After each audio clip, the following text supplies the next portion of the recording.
Hello, I'm Chrissy Seaton and welcome to my channel.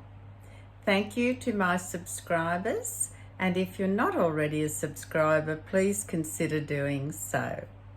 We're continuing on with the theme about the paranormal, and today in this video we're going to talk about demons and angels. So, do they exist? And we'll look at the Jewish perspective on this. So let's get started. So the first question is, of course, we want to, probably all of us consider that angels are real, and there's many references to angels in religious writings and references, etc. But do demons exist? Well, we're going to delve into that a little bit further. So we know that every nation and country across the world has a guardian angel. Yes, every country. That's Australia, the continents, the United States, etc. Every country has been appointed a guardian angel by God. Every country except Israel. Because Israel is guarded by God at all times. God personally guards Israel. And I think that is evident by some of the miraculous things we read about even today in modern times that has happened to people in Israel, what they've been spared from. There's many references to this. So let's move on and have a look at what are angels. Well, and this is just a very brief synopsis what I'm giving you today in this video. However, I will be providing links in the description box below where you can go and avail yourself of further information. And the information I will reference in the links is from rabbis, so they can give you a much more expanded view than what I'm talking about today. So, all right, so we know that angels are messengers of God. They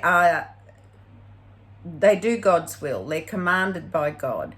And by the same token, angels do not have free will.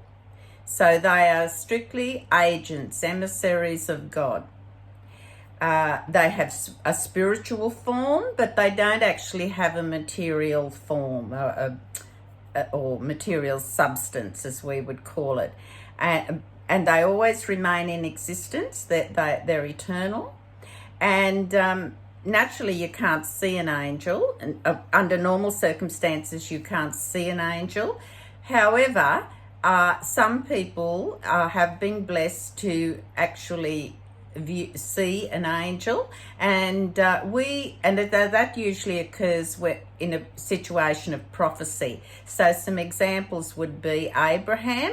Remember the 3 young men that visited his tent and appeared to eat a meal with him? Well, they were actually angels. And then we go on and we learn also about Jacob's struggle with the angel. So he was able to see the angel, a form. So there are instances where this happens. So now let's just look at what are demons. Well, they have substance, but they have no spirituality. So there's one difference. They are an external force, and God has, let's remind ourselves that God does have at his disposal some forces, shall we say, that are in this world, and they have a purpose, but only God knows that purpose and how shall I say, where they'll be employed, for want of a better word. But all intents and purposes, we don't know what purpose God has for demons. That's his domain, only he knows that. But the overall, how shall I say, opinion and thoughts are that one should distance themselves from demons. And as I said, they're not something we want to share our lives with. There are some distinct differences between angels and demons, and I'll touch briefly on this, but again, there will be links to more extended information. So let's look at this. Sages have taught us that there are three ways demons and angels are alike. So they're both alike in this manner. Number one, they have wings. Number two, they fly from one end of the world to the other. Number three, they know what will be in the future. Once it's decreed by Hashem, God, the angels are aware of what that future position or incident or occasion's going to be. Because God tells, they're aware of God's plans. However, demons also know this too, but they're sneaky. They hide behind the drapes. That's an expression, they hide, they find out this information in nefarious ways, I guess is a good word for it. And so they also have an insight into the future after it's decreed by God. But the demons get it through a backdoor method. Now, let's go on to the three ways the demons and are like humans. So we've looked at how they are like angels. Now let's look at how they are like humans. Number one, they eat and drink. Number two, they multiply. So there's male and female. And number three, thankfully, they die. So there we go. Now, there are differences of opinions between past and present learned scholars and sages, etc. They have some differing views, they have some differing ideas, etc. But I am just not going to enter into that information. I'm just going to give you an overall encapsulated view, and then you can follow those links if you wish to find out any more. There's a couple of links there that are very helpful. They go into much more detail, etc., which you might find interesting.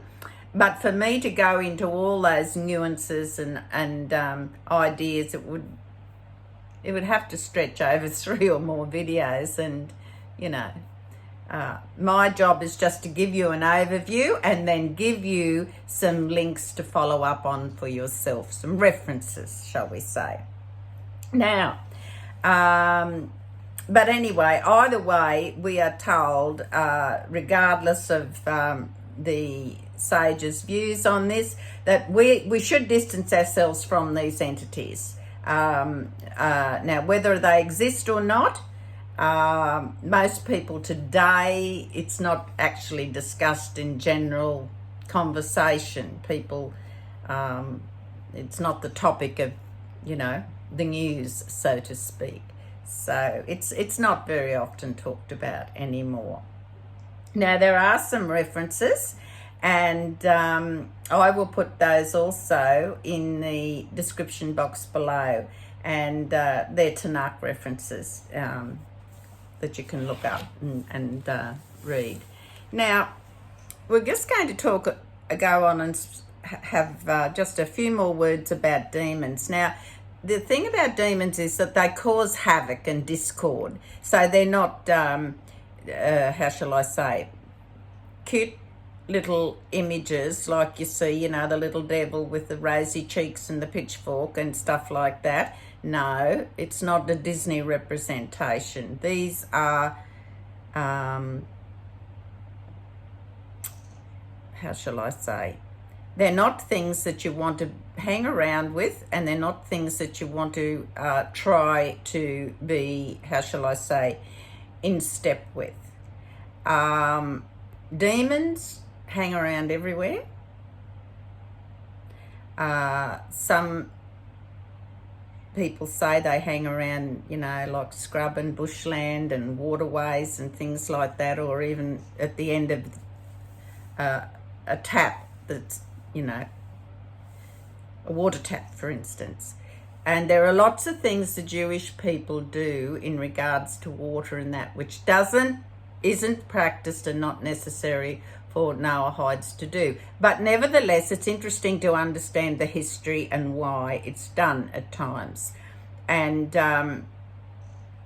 so there are some very interesting stories also, which will be you can follow up on in the link below, and that is one of them is about King Solomon and his search for the Shamir worm. And in that case, he had to consult with a demon by the name of Ashmedai. So, but in the links that'll be covered. So, what's the practical application in our lives today for these entities? Well, in relation to demons, some people think they're actually hybrids, and there's some very wild explanations out there about them. But they cause a great conflict between the body and the soul. So, don't go getting yourselves involved with consulting the spirits and seances and all that ridiculous, dangerous practice. Don't go out there conjuring up what you think's going to be an exciting Saturday night social gathering. But we do know that God has forces at his disposal that are in this world, and they do have a purpose, but only God knows that. So just bear that in mind. Now, one of the things that and I'm doing these videos incidentally, this one and previous ones I've done on the paranormal and UFOs and things like that, are in a response to questions that I've had from viewers, emails and such like that. So that is why I made the choice to sort of do a bit of a cluster of these videos, but with the sole intention of really leading you to where there's other information that you can read, but also with the intention of understanding what the Jewish perspective is behind this, how it's understood and how it's described, etc. And that is why I give you all those links. And there's quite a few. I think I'm putting about 4 or so links in this video. And they're all rabbis, so I urge you to listen to what they say. They're all saying much of a muchness, but some say it a bit differently and add a little bit more information, etc. So please avail yourself of that. Don't just rely on my word. I was posed with a question by a couple of people that did I, what were my opinions about, particularly about demons and things. And I guess I don't really have an overall opinion. I can't say as I've wasted, well, no, I won't say the word wasted's wrong. I haven't invested a lot of time during my lifetime in wondering and investigating, etc. However, I can tell you from a personal understanding that I am very sensitive to buildings. And that's about as much as I can explain. I'm very sensitive to the atmosphere in buildings. And I'll give you an example. When we took over this farm many years ago, my youngest son, I think, wasn't even 1 year old, we bought this farm. The moment we walked in, there were many other things you look at, not the house. The moment I personally walked into this home, it had been neglected. It was an old home. It needed some work doing on it. And then that's a continual thing. It's always in a permanent flux of repair and renovation. But do you know, when I walked into this building, into this house, I had a lovely, lovely, homely feeling. I put my handbag down and I thought, I think this is home. I'm home. And that's all I can describe. It just had a lovely, enveloping, happy feeling, and I've since found out, of course, in the previous owners, it was just that. It's always been a happy family and happy episodes. So that's one example where I get that feeling. You might yourself even, you go to someone's house and you think, it's just, it's not even the decor or anything. Look, I have a friend who's probably the worst housekeeper that I know of, and yet, I couldn't care less. I move the basket of washing away and sit down, maybe fold a bit up for her while I'm there.